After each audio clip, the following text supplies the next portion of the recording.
Hello everyone, welcome back to Nagaraju study circle. ఇప్పుడు ఈరోజు మనం చెప్పుకునే టాపిక్ ఏంటనేది చాలా క్లియర్ కట్గా చెప్తున్నా. ఏంటంటే మనం ఏ బుక్స్ చదవాలి, ఎలా చదవాలి, మన టైం టేబుల్ ఎలా ఉండాలి, మనం ఇంతకుముందు ఇప్పుడే కొత్తగా న్యూగా కాంపిటేటివ్ ఎగ్జామ్ ఫీల్డ్లోకి వస్తున్న ఏ ఒక్కరైనా ఇది చూడాల్సిన విషయము. ఆల్రెడీ ఇంతకుముందు కాంపిటేటివ్ ఫీల్డ్లో ఉన్న వాళ్ళు కూడా మేము ఎక్కడ మిస్టేక్ చేశాము, మీరు ఎందుకు చేశారు, ఎలాంటి మిస్టేక్ చేశారో, మీరు నిజంగా చేశారా నేను చేయలేదా కూడా నాకు కామెంట్ బాక్స్లో పెట్టండి. ఏంటంటే మనం ప్రతి ఒక్కరం కూడా కాంపిటేటివ్ ఎగ్జామ్ ఫీల్డ్లోకి వస్తుంటాము, ఊర్లో వదిలిపెట్టి పట్టణాల్లోకి వస్తాము, ఎంతో చదువుతూ ఉంటారు. అయినా కానీ మనం కాంపిటీషన్లో మనం గెలవలేకపోవడానికి గల కారణాలు కొన్ని ఉంటాయి. మనకు ఫస్ట్ కావాల్సింది ఏంటంటే ఒక యుద్ధ రంగంలో దిగుతున్నప్పుడు ఆ యుద్ధానికి కావాల్సిన అన్ని అస్త్రాలు మన దగ్గర ఉండాలి. అస్త్రాల్లో మొట్టమొదటి అస్త్రం ఏంటంటే మనకు ఏ బుక్స్ అనేది ఎక్కువ ప్రిపేర్ చేయాలి అంటున్నాను. ఆల్రెడీ ఇప్పుడు కాంపిటేటివ్ ఫీల్డ్లో ఉండి చదువుతున్న పుస్తకాలు మీ దగ్గర కొన్ని ఉంటే వాటిని అస్సలే తీసేయద్దు.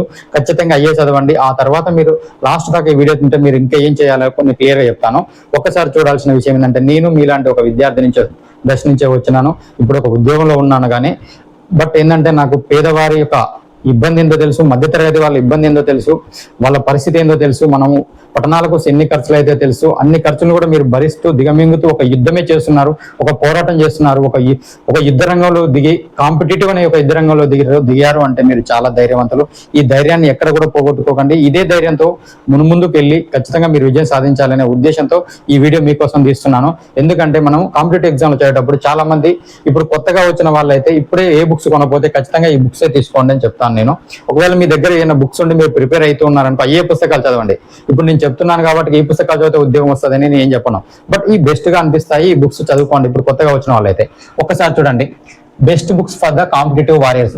ఇంకో విషయం ఏంటంటే ఎస్ఐకి ఒక బుక్, కానిస్టేబుల్ కో బుక్, గ్రూప్స్ కో బుక్, సివిల్స్ కో బుక్ అనేది కాదండి. ఎస్ఐ అయినా, కానిస్టేబుల్ అయినా, ఆర్ఆర్బీ అయినా, ఎస్ఎస్సి అయినా ఏది చదివినా కానీ సేమ్ బుక్స్ ఉంటాయి, సేమ్ మ్యాటరే ఉంటుంది, ఎలాంటి చేంజ్ ఉండదు.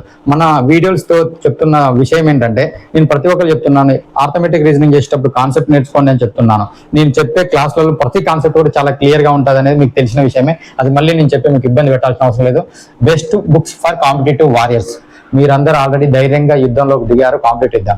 అయితే ఫస్ట్ మనకు కావాల్సింది ఏంటంటే యుద్ధంలో దిగేటప్పుడు కత్తి ఎంత ముఖ్యమో ఇక్కడ కూడా మనకు కాంపిటేటివ్ లో దిగేటప్పుడు ఖచ్చితంగా బుక్స్ కూడా అంతే ముఖ్యమో. బెస్ట్ బుక్స్లలో నాకు తెలిసిన వరకైతే జాగ్రఫీకి చూడండి, జాగ్రఫీకి ఎంసీ రెడ్డి పబ్లికేషన్ అనే బుక్ ఉంటుంది. అది చూడండి, చాలా ఎక్స్పీరియన్స్ అయిన సారు, రమణరాజు సారు, చాలా నీట్ గా ఉంటుంది. ఇక్కడ విన్నర్ పబ్లికేషన్. ఈ రెండిట్లో ఏ పుస్తకం ఉన్నా ఇప్పుడు కొత్తగా ఉన్న వాళ్ళు ఖచ్చితంగా కొనుక్కోండి. నెక్స్ట్ ఇండియన్ హిస్టరీకి వచ్చాకే విన్నర్ సీనయ్య సార్ కానీ, కరీం సార్ కానీ, సయీద్ సార్ కానీ ఉంటుంది. ఈయన షైన్ ఇండియా అతను, ఇతను ఆర్సీ రెడ్డిలో చేస్తాడు. ఈయన సీనయ్య సార్, ఈయన కూడా విన్నర్స్ పబ్లికేషన్ రాస్తాడు.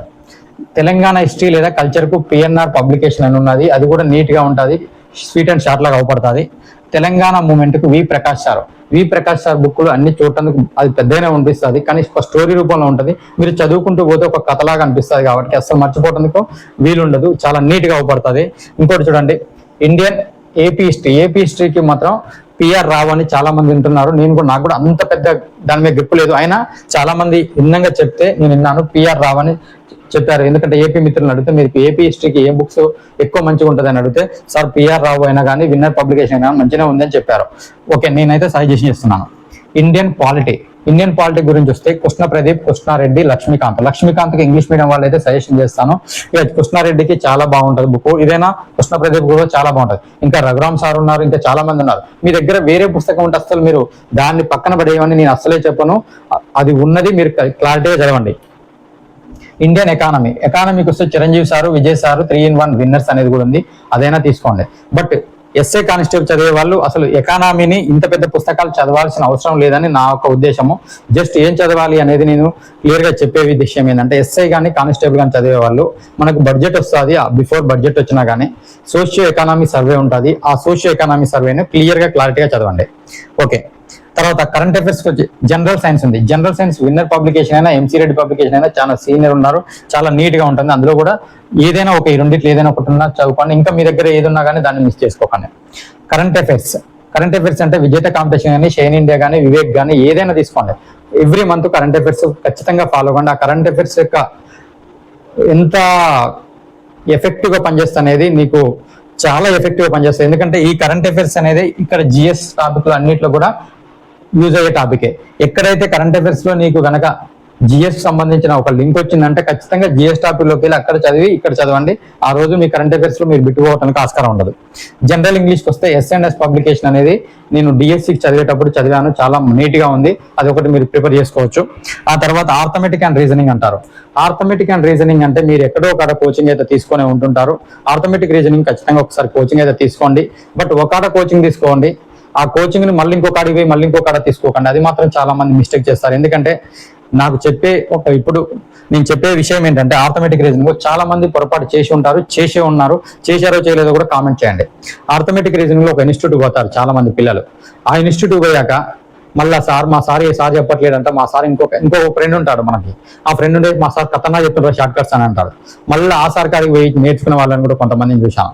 అలా ఈయన కూడా కదా ఇంకో బాగా చెప్తున్నంటే అలా 2-3 కాడికి పోయి కన్ఫ్యూజ్ అయ్యి ఉద్యోగం రాక ఇప్పటికి కూడా ఇబ్బంది పడుతున్న వాళ్ళని నేను చాలా మందిని చూశాను. ఆర్థమెటిక్ రీజనింగ్ అనేది ఒక్కరికానే నేర్చుకోండి, బట్ బిట్స్ చేసేటప్పుడు మరో 2-3 ఇన్స్టిట్యూట్ల నుంచి నేర్చుకోండి. అలా నేర్చుకునేటప్పటికి ఖచ్చితంగా కాన్సెప్ట్ క్లారిటీగా నేర్చుకోండి. మన వీడియోలలో నేను ఆర్థమెటిక్ సంబంధించి కానీ రీజనింగ్ సంబంధించి కానీ ఇచ్చేటప్పుడు మీకు కాన్సెప్ట్ నే బలంగా చెప్తానని 100 సార్లు చెప్తున్నాను. కాన్సెప్ట్ తో పాటు మీకు షార్ట్ కట్స్ షార్ట్ ట్రిక్స్ చెప్తాను. సెకండ్లలో కంటి చూపుతో ఎలా ప్రాబ్లం చేయాలో కూడా మీకు క్లియర్ చెప్పాను. ఎందుకంటే కాన్సెప్ట్ చెప్పాను అనుకోండి, మీరు మర్చిపోవడానికి ఆస్కారం ఉండదు. అంటే నా వీడియోలు చూసే వరకు నా క్లాసులు ఎంత వరకు ఉన్నాయి వినగలిగితే, ఇప్పుడు నెంబర్ సిస్టమ్ ని నేను ఒక 30 వీడియోల దాకా తీయొచ్చు, 25 నుండి 30 వీడియోలు తీయొచ్చు. ప్రతి కాన్సెప్ట్ మీరు ఏ ఇన్స్టిట్యూట్ కన్నా పోండి, ఆ ఇన్స్టిట్యూట్ లో మీరు 10,000 పెట్టిపోయారా 20,000 పెట్టారా నాకు సంబంధం లేదు. బట్ అక్కడికంటే ఒక బిట్ ఎక్కువ అనిపిస్తుంది, ఒక మోడల్ ఎక్కువ అనిపిస్తుంది అని నా యొక్క ఒపీనియన్. మీరు ఒక లౌనో కాదో మీరే చెప్పండి నాకు ఒకసారి చూసినాక. ఆర్థమెటిక్ అండ్ రీజనింగ్ ఖచ్చితంగా ఒకరి కాలం నుంచి అయితే కోచింగ్ తీసుకోండి, నలుగురు కాడ కోచింగ్ తీసుకోకండి, ఈ పొరపాటు చేయకండి. ఇలా ఎవరైనా చేసి ఉంటే నాకు కామెంట్ కూడా పెట్టండి. నెక్స్ట్, ఆర్థమెటిక్ రీజనింగ్ అనేది ఒక బుక్ అంటూ ప్రిపేర్ చేయాల్సిన అవసరం లేదు. నువ్వు ఎవరికాడ కోచింగ్ తీసుకుంటున్నావో, ఎవరి క్లాస్ వింటున్నావో వాళ్ళ క్లాస్ నోట్స్ ను పర్ఫెక్ట్ గా 1కి 10 సార్లు చదివి, 1కి 5-6 సార్లు అన్న చదివి అయిపోయినాక బిట్స్ ప్రాక్టీస్ చేయండి. ఒకటే మోడల్ ని 10 బిట్స్ చేయకండి, ప్రతి మోడల్కి 1 or 2 బిట్స్ మాత్రమే చేయండి. 1 or 2 బిట్స్ చేసి ఆ బిట్స్ మీద మళ్ళీ మిగతా ఇన్స్టిట్యూట్ వాళ్ళ పేపర్స్ తెచ్చుకొనైనా మీరు ప్రాక్టీస్ చేసుకోండి. లేదా మనకు మార్కెట్లో ప్రీవియస్ బిట్స్ పేపర్ ఉంటాయి, అయ్యానే తీసుకొని ప్రాక్టీస్ చేయండి ఆర్థమెటిక్ రీజనింగ్కి. ఇక మనం ఇవన్నిటికి వచ్చేటప్పటికి మనకి కావాల్సింది ఎస్ఐ కానిస్టేబుల్ వాళ్ళ గురించి నేను చెప్తున్నాను. ఎస్ఐ కానిస్టేబుల్ వాళ్ళ గురించి చెప్పేటప్పటికి ఈ బుక్స్లలో ఏదైనా చదువుకోండి. బట్ ఇక్కడ మీరు అయితే ఇంకొక ఉద్దేశం ఏంటంటే అసలు సబ్జెక్టులు ఏది ఫస్ట్ చదవాలి సార్, నేను ఇవాళ కొత్తగా నేను ప్రిపరేషన్కి వచ్చాను, ఈ రోజు వచ్చినప్పుడు నేను మొదటిసారిగా ఏ టాపిక్ ను స్టార్ట్ చేస్తే మంచిగా ఉంటుంది, నాకు ఎలా చదవాలి. ఇప్పుడు ముఖ్యంగా నేను చెప్పాల్సింది ఏంటంటే ఎస్ఐ అండ్ కానిస్టేబుల్ వాళ్ళ గురించి క్లారిటీగా ఇవ్వాలనుకుంటున్నాను. ఈ ఎస్ఐ కానిస్టేబుల్ వాళ్ళ గురించి క్లారిటీగా ఇచ్చే క్రమంలో నేను ఒకటి చెప్తాను చూడండి. మనకు ఆర్థమెటిక్ అండ్ రీజనింగ్ అనేది సగం పార్ట్ ఆర్థమెటిక్ అండ్ రీజనింగ్ ఉంటుంది, ఆ తర్వాత మరో సగం పార్ట్ జనరల్ స్టడీస్ ఉంటుంది. ఈ జనరల్ స్టడీస్ అంటే ఎన్ని పేపర్స్ ఉంటాయి. ఈ జనరల్ స్టడీస్ మొత్తానికి ఒక 1/2 మార్క్స్ ఉంటాయి. ఇది ఒకటి. కానిస్టేబుల్కి వచ్చే వారికి 200 మార్కులలో 100 మార్కులు ఆర్థమెటిక్ రీజనింగ్, 100 మార్కులు జనరల్ స్టడీస్. ఇదంతా మీకు క్లియర్గా తెలిసిందే. అయితే 100 మార్కులు ఉన్న ఆర్థమెటిక్ రీజనింగ్ కొన్ని పర్టికులర్ టాపిక్స్ ఉంటాయి. ఆ టాపిక్స్ నుంచి ఐఏ మోడల్ నుంచి బిట్స్ 100% రావడానికి ఆస్కారం ఉన్నప్పుడు మనం అత్యధికంగా ప్రిఫరెన్స్ ఇవ్వాల్సిన టాపిక్ ఏంటంటే ఆర్థమెటిక్ అండ్ రీజనింగ్ అనేది ప్రిఫరెన్స్ ఇవ్వాలి. ఆ తర్వాత రెండో గరిష్ట మార్క్స్ ఎక్కడ వస్తున్నాయి తెలుసా అండి? జనరల్ ఇంగ్లీష్ వస్తున్నాయి. కానిస్టేబుల్ వాళ్ళకి ఇంతకుముందు 20 బిట్స్ వచ్చేది, ఇప్పుడు 25 బిట్స్ అయినాయి. అంటే 25 బిట్స్ కూడా. జనరల్ ఇంగ్లీష్ చాలా సింపుల్ గా ఉంటుంది. మన యూట్యూబ్ ఛానల్ చూస్తున్న ప్రతి ఒక్కరికి కూడా నా యొక్క సజెషన్ ఏంటంటే, నా యొక్క రిక్వెస్ట్ కూడా, ఎందుకంటే మిగతా ఏ ఇన్స్టిట్యూట్ ఛానల్ కూడా నీకు 18 గంటల నుండి 20 గంటల్లో మొత్తం ఇంగ్లీష్ గ్రామర్ ఇచ్చే ఛానల్ అయితే లేదు. మళ్ళీ యూట్యూబ్ లో ఫ్రీగా ఇచ్చే ఛానల్ అంటూ మనది ఒకటే ఉన్నట్టు నాకు అనిపిస్తుంది. ఖచ్చితంగా చూడండి, ప్రతి ఒక్కరికి అర్థమయ్యే విధంగా. అంటే చిన్న పిల్లల నుంచి నా యూట్యూబ్ ఛానల్లో మన ఇంట్లో పిల్లలు ఉన్నా కానీ ఆ పిల్లలకు కూడా యూజ్ అయ్యే యూట్యూబ్ ఛానల్ అండి మనకి. అందుకని నా ఉద్దేశం ఏంటంటే ప్రతి ఒక్కరు కూడా ఇంగ్లీష్ అనే భయం పోవాలి, మ్యాథ్స్ అనే భయం పోవాలనే ఉద్దేశంతో తీసుకొచ్చాను. ఈ ఎస్&ఎస్ పబ్లికేషన్ ఉన్నా, మీ దగ్గర ఏ ఇంగ్లీష్ గ్రామర్ ఉన్నా, ఇప్పుడు 10th టాపిక్ నా దాంట్లో విన్నారనుకో, బిట్స్ ప్రాక్టీస్ చేయండి, అందులో రాకుండా ఉండదు. అంత క్లియర్ గా ప్రతి బిట్ టు బిట్ చాలా క్లియర్ గా క్లారిటీగా అందరికి అర్థమయ్యేటట్టు చెప్పాను. ఒక్కసారి చూడండి, ఇది 100 మార్కులు, ఇది 25 మార్కులు, 125 మార్కులు ఈ 2 టాపిక్లే ఉన్నాయి కదా. ఈ 2 టాపిక్ల 125 మార్కులు ఒక కానిస్టేబుల్కి ఉన్నాయి అంటే ఇక నీకు ఉద్యోగం రావడానికి ఎంత అంటే 90, 100, 110, 120 మార్కులు వచ్చినప్పుడు టాప్లోనే ఉంటున్నాడు. అట్లాంటప్పుడు నా యొక్క యూట్యూబ్ ఛానల్ మీకు ఎంత యూజ్ అవుతుందో ఒకసారి గుర్తుంచుకోండి. Okay, clear. ఇంకా చూడండి, నేను ఈ జాగ్రఫీ గురించి కానీ వీటి గురించి కానీ చదివేటప్పుడు ఏ టాపిక్ అంటే ఏ సబ్జెక్ట్ తర్వాత ఏ సబ్జెక్ట్ లింకప్ ఎక్కువ ఉంటుంది సార్ అంటే, ఇప్పుడే కొత్తగా వచ్చే వాళ్ళ గురించి ఫస్ట్ చెప్తాను. ఆ తర్వాత మీరు కాంపిటేటివ్ ఎగ్జామ్ ఇంతకుముందు చదివిన వాళ్ళ గురించి తర్వాత చెప్తాను. ఇప్పుడే కొత్తగా వచ్చే వాళ్ళైతే కరెక్ట్ గా నేను సీక్వెన్స్ నే ఇచ్చానండి. ఇండియన్ జాగ్రఫీ చదవండి, తర్వాత హిస్టరీ చదవండి, తర్వాత ఈ హిస్టరీ కల్చర్ తర్వాత పెట్టి ఒక తెలంగాణ వాళ్ళైతే ఇది చదువుకోండి, ఆ తర్వాత ఇండియన్ పాలిటీ చదవండి, ఎకానమీ చదవండి, ఆ తర్వాత జనరల్ సైన్స్ చదవండి. ఎందుకు సార్ ఇలానే చెప్తున్నారు అని అంటే, ఇప్పుడు చూడండి, మనకు గౌతమ్ బుద్ధుడు ఎక్కడ పుట్టాడో మనకు తెలియనప్పుడు, గౌతమ్ బుద్ధుని హిస్టరీ మొత్తం చదివి ఆ ప్లేస్ల గురించి మనకు తెలియలేదు అనుకోండి, ఆ ప్లేస్ గురించి తెలియనప్పుడు, నీకు ఇండియన్ జాగ్రఫీ మీద ఒక అవగాహన లేనప్పుడు, ఆ క్వశ్చన్ కానీ ఆ పర్టికులర్ ఒక పాయింట్ని కానీ నువ్వు కరెక్ట్ క్లారిటీగా అర్థం చేసుకోవడం కొంచెం కష్టం ఉంటుందండి. అందుకనే ఇన్స్టిట్యూట్ పోయే వాళ్ళైనా, ఆఫ్లైన్ తీసుకునే వాళ్ళైనా, ఆన్లైన్ తీసుకునే వాళ్ళైనా ఒక క్లారిటీగా మెయింటైన్ చేసుకోండి. ఆల్రెడీ కోచింగ్ అయిపోయిన వాళ్ళైనా జస్ట్ ఫస్ట్ జాగ్రఫీ చదివారంటే జాగ్రఫికల్ పార్ట్ మొత్తం మనకు మైండ్ లో ఉంటుంది. ఆ తర్వాత అక్కడ ఏ రాజ్యాలు ఎక్కడెక్కడ ఉన్నాయో అది క్లియర్ గా ఉంటుంది. ఆ రాజ్యాల గురించి చదివినప్పుడు మనకి ఏమైంది, అక్కడ ఉండే పొలిటికల్ ఇష్యూ కూడా మనకు తెలుస్తుంది. అంటే ఏ రాజు ఎలా పరిపాలించిండో, ఆ రాజులో సంస్కరణలు, ఆ సంస్కరణలు లాస్ట్ మనకు వచ్చారు 1935 చట్టం వచ్చింది. ఆ చట్టం తర్వాతనే మనకు 1951లో జనవరి 26లో రాజ్యాంగం తీసుకొచ్చాం. ఆ రాజ్యాంగం గురించి తర్వాత చదివితే ఇండియన్ పాలిటీ గురించి చదివినాం అనుకో, చాలా బెస్ట్ గా బెటర్ గా ఎంత ఎంత మంచిగా మనకు బ్రెయిన్కి ఎక్కుతుంది అంటే చాలా క్లారిటీ ఎక్కుతుంది. ఆ తర్వాత ఈ ఇండియన్ పాలిటీ నుండి మనం ఇండియన్ ఎకానమీ చదవాలి. నెక్స్ట్ ఇండియన్ ఎకానమీ ఎందుకు చదవాలి అంటున్నాం అంటే, ఆ పాలిటీలో కొన్ని ఆర్టికల్స్ వల్లనే కొన్ని మన ఇప్పుడు ఉపాధి హామీ పథకం తీసుకొచ్చారు. దాన్ని రాజ్యాంగంలో ఒక ఉంటుంది, ఎక్కడ ఉంటుంది, ఆదేశ సూత్రాల్లో ఉంటుంది, ప్రతి ఒక్కరికి కూడా ఇవ్వాలని. లేదు ఆదేశ సూత్రాల్లో కానీ, లేదంటే మనకి యొక్క ప్రాథమిక హక్కుల్లో కానీ ఉంటుంది. అప్పుడు ఆ ప్రాథమిక హక్కులో ఈ రాజ్యాంగం ద్వారా ఇది తీసుకొచ్చాము. ఈ రాజ్యాంగం మన తెలంగాణ ఇచ్చిండు. తెలంగాణ ఇచ్చినప్పుడు కూడా మనకు తెలంగాణ కూడా ఒక రాజ్యాంగ పద్ధతి ప్రకారంగానే ఇచ్చారు కదా. అంటే తెలంగాణలో ఉన్న సోషియో ఎకానమీ సర్వే మొత్తం చదవాలంటే మీకు జాగ్రఫీ మీద మంచి పట్టుండి, ఇండియన్ ఈ పాలిటీ మీద మంచి పట్టుండి, ఇండియన్ హిస్టరీ మీద కూడా పట్టుంటే నీకు ఖచ్చితంగా సోషియో ఎకానమీ మీద కూడా నీకు ఒక గ్రిప్ వస్తుంది. అంటే చరిత్రలో సోషియో ఎకానమీ గురించి ఎందుకు ఇట్లా ఎందుకు వర్ణ వివక్ష వచ్చింది, ఇలా ఎందుకు వచ్చింది అనేది ఫస్ట్ మనకు ఇంకా క్లారిటీగా కావాలంటే ఫస్ట్ భూమి పుట్టినాకనే ఒక హిస్టరీ పుట్టింది, హిస్టరీ పుట్టినాకనే మనకు పాలిటీ పుట్టింది, పాలిటీ తర్వాతనే ఎకానమీ పుట్టింది. ఇంతకంటే ఇంకా క్లారిటీ కావాల్సిన అవసరం లేదని నేను అనుకుంటున్నా. కొత్తగా వచ్చే వాళ్ళు మాత్రం ఇదే ఫాలో కండి. ఆల్రెడీ మీరు చదివిన వాళ్ళు ఉంటే వాళ్ళు ఏం చేయాలి అనేది ఒక క్లియర్ ఇస్తాం. ఇండియన్ జాగ్రఫీకి ఇండియన్ ఎకానమీకి మంచి లింక్ ఉంటుంది, అది చూడండి.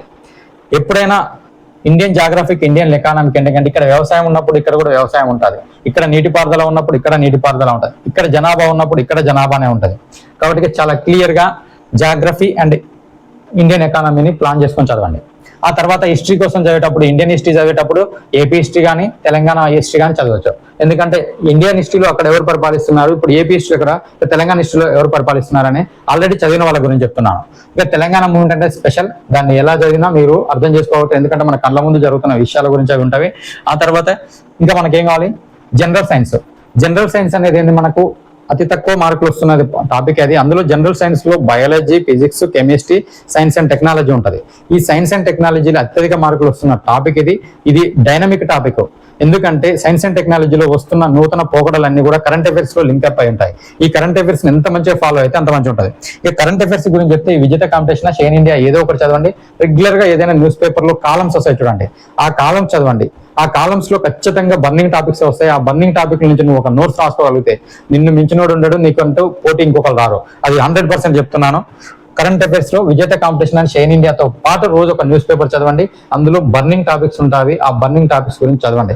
ఇప్పుడు చిన్న ఎగ్జాంపుల్ చెప్తున్నాను.